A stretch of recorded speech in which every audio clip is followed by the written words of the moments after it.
ఆసిఫాబాద్ జిల్లా లింగాపూర్ మండలంలోని కొత్తపల్లి శివార్లో పెద్ద ఎత్తున అక్రమ కలప రవాణా జరుగుతోంది. కొందరు ఇంటి దొంగలే స్మగ్లర్లతో కుమ్మక్కవడంతో పెద్ద ఎత్తున టేకు చెట్ల నరికివేత జరిగిందని తెలుస్తోంది. సుమారు 6 నెలలుగా ఈ తతంగం కొనసాగుతుండగా ఉన్నతాధికారుల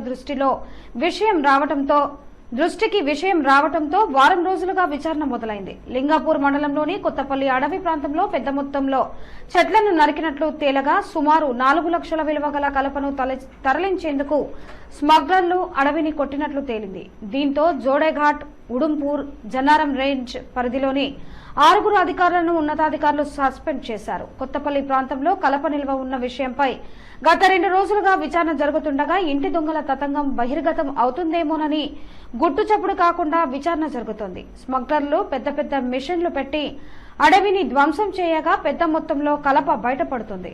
జోడేఘాట్ రేంజ్ పరిధిలోని అటవీ శాఖ అధికారులు తమ ప్రాంతాలను పర్యవేక్షణ చేయకుండా జైనూర్లోని క్వార్టర్స్ లోనే ఉంటున్నారని ఆరోపణలు ఇప్పటికే జోరుగా జరుగుతుండగా ఇప్పుడు అక్రమ కలప నిల్వ అడవిని ధ్వంసం చేసినందుకు వినియోగించిన పెద్ద పెద్ద మెషిన్లు బయటపడుతుండటంతో జోడేఘాట్ రేంజ్ అటవీ శాఖ అధికారుల పనితీరు అర్థమవుతోంది. ఇప్పటికైనా ఉన్నతాధికారులు జోడేఘాట్ రేంజ్ అటవీ శాఖపై దృష్టి సారించి అటవీ సంపద సంరక్షణకు కృషి చేయాలని స్థానికులు కోరుతున్నారు.